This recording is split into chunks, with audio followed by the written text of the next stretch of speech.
Sucker Punch is notorious for delivering creative and profound journeys, as shown in the cartoonish yet deep Sly Cooper franchise or the dark superhero world of Infamous. Ghost of Tsushima is different in tone and atmosphere compared to Sucker Punch's past projects, but delivers an incredible adventure that rarely fumbles. With Jin, a loyal samurai, going against a lifetime of beliefs and ideals to save his people from the Mongol horde. It's one of the best games I've played this generation, honestly, offering a dense samurai odyssey teeming with optional content and a lush world to explore that made me actually dedicate time to learning the photo mode system. Ghost of Tsushima is without a doubt one of the best games Sucker Punch has ever made, and an adventure you do not want to miss out on.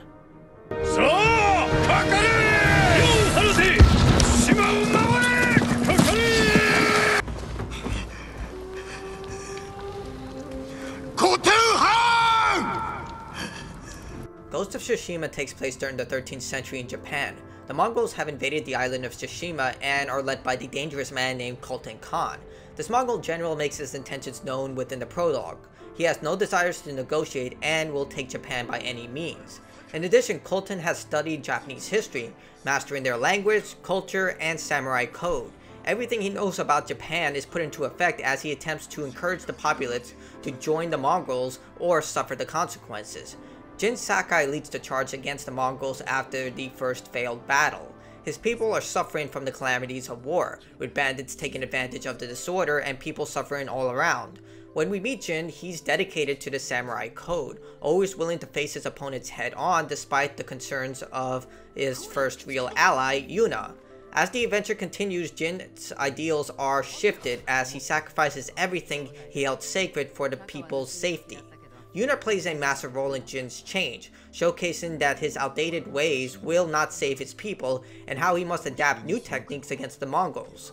The slow burn of Jin becoming the ghost is felt throughout the adventure, as he hides these newly mastered techniques of stealth combat at first before eventually giving in. For example, when Jin decides to kill his first target using Yuna's techniques, an entire flashback is played showing Jin's uncle explaining to him the importance of honor and the samurai code. This isn't just one time, as Jin's change to the ghost and essentially his turning his back on his uncle and the samurai are seen throughout the adventure. This is all effectively incorporating the main narrative of stopping the Mongols because Jin witnesses their inhumane brutality towards his people and how this war is allowing the worst of Tsushima to thrive against the innocent. The game is separated into 3 acts, each with a primary goal. The goal cannot be reached while preparing, and this is where Jin starts to recruit allies to his cause. This includes a vengeful grandmother who just lost her family, a samurai archer looking to stop his successor's reign of chaos, and a smuggler. There are more allies to incorporate it into Jin's main party, each with their own dedicated side missions. These tales serve as a primary way that Jin builds a relationship with these characters. He doesn't just go along with them, he plays an active role in deciding their actions and will fight them when he believes they are wrong. By the end of each of these tales, you will have built a strong relationship with each of these companions that will make more sense to why they trust Jin throughout this adventure. There are some characters that are introduced too late in the adventure. For example, halfway through the game, Jin reunites with this profound person in his life that provides a game-changing tool that is incredibly significant to the overall narrative. However, the missions surrounding this person and the critical tools she provides are short-lived and simply provided through these bland walk-in missions. The writers try really hard to develop a strong connection between these two in such a short amount of time that it just falls through, unlike the other side characters where you have a significant amount of time to develop that relationship through a series of side missions. Here it's just done and forced onto the player as quickly as possible. I understand why they were doing this, because Jin already had an established relationship with this person as opposed to the other characters where it was more like passive friendships, but it could have been done a lot better. Another strange addition is the option for different dialogue options. For some reason, you can pick 1 or 2 options during specific sequences, but this doesn't impact anything. The characters act the same way regardless of which option you choose, you just get different responses. And to me, this seems like a wasted opportunity because you can't replay missions and see what the other option will yield. So essentially, it's robbing the player of a specific dialogue choice just for the sake of the illusion of choice. Ultimately, it didn't need to be here, and all it does is rob the player the chance of seeing what the other option would be.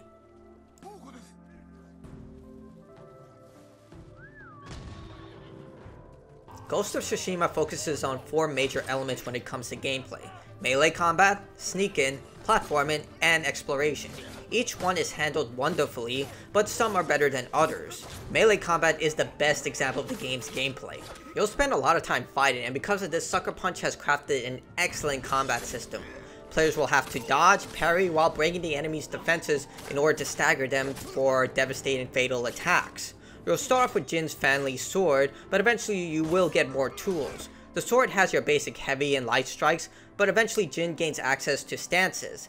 These are obtained by killing and observing mongrel leaders within camps peppered throughout Tsushima. Each of these stances provide advantages to specific types of enemies, such as shields, swords, brutes, and spears. You'll need to cycle through these stances to fully capitalize on an enemy's weaknesses, especially towards the end of the game. Targeting enemies will require you to get used to the system.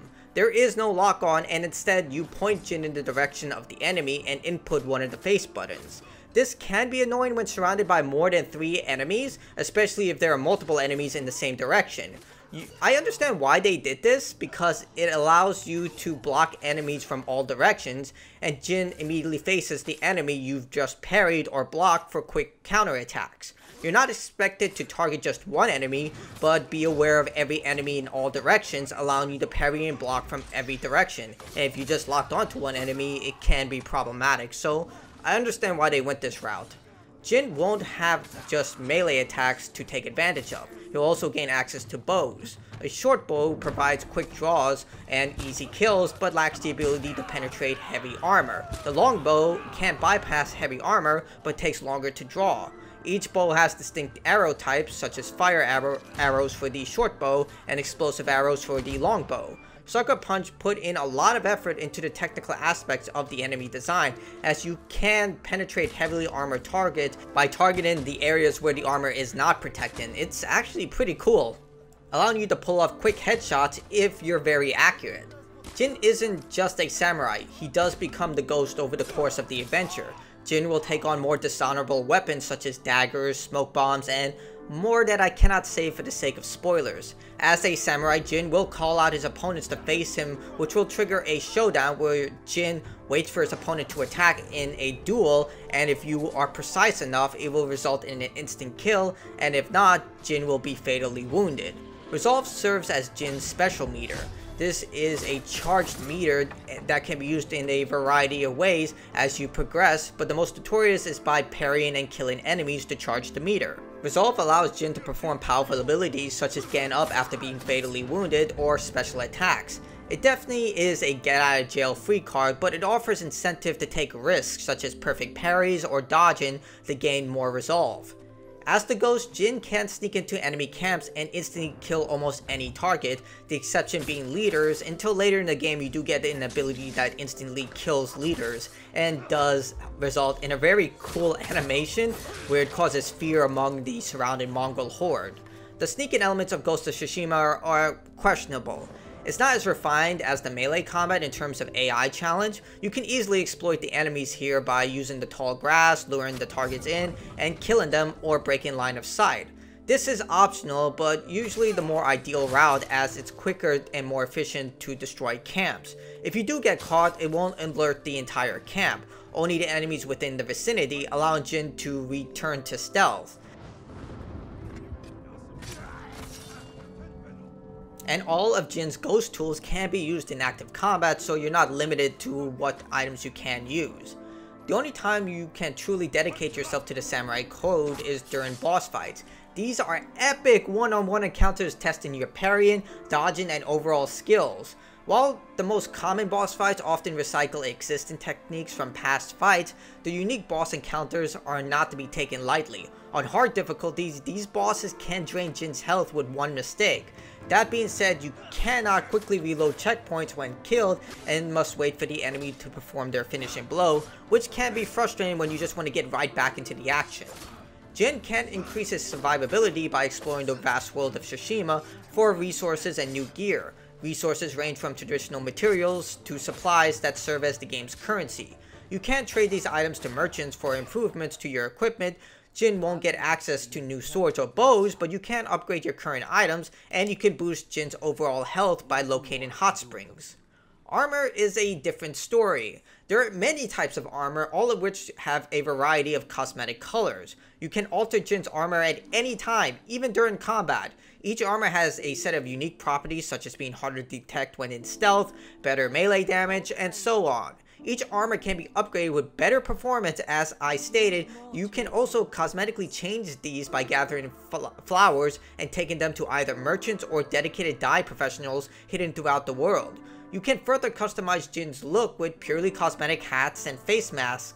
There are a lot of options to mix and match, and I love it. And the fact that so many studios are monetizing options like this, it's refreshing to see Sucker Punch did not bend the knee and actually provided you all these cosmetic options that you can earn through gameplay. It's definitely rewarding when you get a new item and you just want to see what it looks like and just mix and match the options. There are charms that offer distinct advantages based on what you prefer, such as increased health, better bow damage, and so on. Jin's overall skill tree is basic. You can earn technical points by completing tasks that boost your reputation and unlock new skills that you can invest in. It's a basic system, but it works, and Jin definitely becomes more powerful by the end of the game. Maybe too powerful. By the end of the game, Jin's ghost weapons are so overpowered that I stopped using traditional melee combat. Yes, you are limited to how many knives, arrows, and bombs you can use, but by the time I ran out, I've already killed everyone within the camp with stuff to spare because you can just gather more materials from fallen corpses. That being said, the final set of bosses will still be a challenge since these are one-on-one encounters, but there's techniques you can learn that basically shreds through enemies like tissue paper. So maybe Sucker Punch should include an added difficulty option. Also, another problem I did notice is when you kill an enemy, it takes a little too long for the loot option to appear. It takes like, I would say, between 4 and 5 seconds, which does seem like an eon when you just want to loot the corpse and move on to the next target. When you're not fighting bandits and Mongols, you'll be traveling throughout Tsushima. Each of the 3 sections of Tsushima is massive, with distinct areas that offer so many beautiful views that I would often stop and try and pose for an excellent photo. Exploring the island will take you a long time due to how exploration is handled. A fog covers the map and you'll have to travel around the area to dispel it and expose points of interest. This can take forever, even with the traveler's armor that increases the area of effect. Thankfully, Sucker Punch did realize this and they offered some resolutions to this issue. The first is clearing camps. Mongol camps offer the best areas to obtain resources and clear large sections of the map when defeated. The other option is saving innocent people along the road. These dynamic events usually involve Jin killing Mongols and saving someone. Once done, they either provide a token of their appreciation or directions to an undiscovered area or quest. Regardless of which section of the map you're in, the people will always provide helpful directions to undiscovered areas regardless of which section of the map you are in. So you can be halfway to the top of the map and still get directions towards the middle or the bottom. Any location that you haven't discovered yet, they will provide a hint of where it's located and an icon. To help navigate this world, there is a wind that blows in the distance instead of having a traditional waypoint system. Instead of placing small icons everywhere, the interface is kept very clean. This is to ensure that you can take in all the beauty of this world while also knowing where to go at all times. Simply by swiping your hand over the touchpad, you will provide a gust of wind that points Jin in the right direction. It's not as accurate as traditional pathing systems, but it ensures that the visuals are presented in the best possible way. It also complements the overall narrative because it's a way of Jin's ancestors to provide a direction where Jin can follow, and it definitely works in that regard. Jin won't be just fighting, there are other activities to take part in, trying to offer platforming challenges that highlight the game's mediocre platforming system. This should be expected as Sucker Punch is working with a more realistic physics system as opposed to Sly Cooper's cartoonish world or Infamous's with the protagonist having superhuman abilities. That being said, the game doesn't telegraph climbable surfaces well. Getting caught does happen, but if it does, the game resets Jin into the previous much more ideal position. Other optional tasks include composing haiku poems and locating Inari shrines with the help of Fox allies, who do not sound like Finnegan Fox. If you know who that is, we all know the foxes go he, but in this game they don't, and I was truly disappointed by that.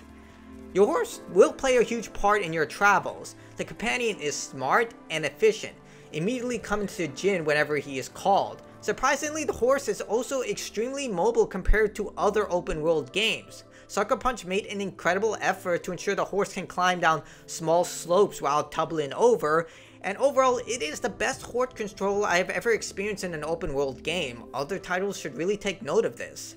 There are plenty of side missions to undertake with various people asking Jin for help. Each side mission is an isolated story instead of just recycled missions, which is great. Every side mission has a title screen like a Japanese samurai movie before starting, and you can return to these adventures at any time, which is surprising considering how these narratives work and they're supposed to be isolated stories. But if you have something else to do, you can simply go and return later with an icon showing you where you have to continue. You'll constantly be rewarded for exploring, as areas without distinct landmarks usually carry resources. With the exception of certain items like bamboo, you'll constantly need items like supplies and predator pelts that can only be obtained by killing bears, hunted dogs, and wild pigs, so you're constantly gathering supplies in order to get upgrades. There's so much to do in Ghost of Tsushima, it can take up to 40 to 50 hours depending on your skill level to complete everything. The collectibles, while you don't have to get everything to earn the Platinum Trophy, is still very excessive. There are over 100 collectibles that do earn you new cosmetic gear, but I felt personally that Sucker Punch could have cut these in half. Some of the collectibles do have some purposes, such as mongrel artifacts that give you some really helpful details into the history during this period, but there are others that are a little too excessive, like the chirping crickets or the banners you'll collect. Another issue I did find is that you cannot leap into water from a high height. I'm not sure why this is something that you can't do, but it was problematic. Since the game has limited options of how you can get down from high cliffs, I assumed that you can jump into the water if you were close enough. Simple answer, you cannot, and the game will simply restart you to a specific position if you try it, which again, I don't really understand why. Ghost of Tsushima is a beautiful game. In terms of graphics and technical quality, this game is a perfect score. Often I was floored by the incredible beauty throughout this title. The lighting, weather effects, overall visual presentation was truly mind-blowing. Not to mention the particle effects. Dear God, this game is so freaking beautiful. The character models are exceptional with lifelike movement, eye position, and choreography. It's hard to believe this is a video game. Seeing the beads of sweat come down from a character's skin, loose strands of hair after an intense battle, and the overall general movement of the characters, I'm serious. It's so unnerving how realistic these characters move and act. This is an open world title, so you will expect some odd issues like textures not loaded in immediately, animations not lining up, and other odd problems. These are expected, and they only happen rarely. Perhaps the most shocking technical achievement of Ghost of Tsushima is the loading. It's fast. And I mean really fast, to the point that it's unbelievable. You can literally travel from one location to the next within seconds, and I'm not meaning like a short distance, I mean literally from one side of the map to the other side of the map. It's unreal considering the size of this world, and there are no loading screens between areas. You can literally travel from one side of the map to the next without any issue. If this is what we can expect from a PlayStation 5 game on a PlayStation 4, I am sold by this idea of no loading screens, but this is the first of it implemented in such a incredible way. Like, literally, it is truly next generation of how fast these loading screens are. Like the visuals, the soundtrack shares the same exceptional quality. Whether it's exploring or active combat, the game has perfect sound, and the musical score complements every single situation. It is absolutely beautiful, this musical score, and at the right moment, the right sound just plays to add that added emphasis. It's just so great of how much dedication went to this project. I love this soundtrack, and I added this to my YouTube playlist after completing the game. There are plenty of reasons to buy a PS4 just for Ghost of Tsushima. It is another system seller. This extraordinary samurai adventure is overflowing with quality content, and the main narrative will leave you speechless. The exceptional design of the characters and the overall presentation of this beautiful world is nothing less than outstanding. Yes, there are minor issues here and there when it comes to animations, graphical errors, but nothing major. It's just really small issues that you would expect from an open world game. Ghost of Tsushima is a masterpiece, and one game you should not miss out on playing. Get a PlayStation 4 and play this game. It is a masterpiece, and I cannot recommend it enough. Buy Ghost of Tsushima. Sucker Punch, you did an amazing job. Every one of you.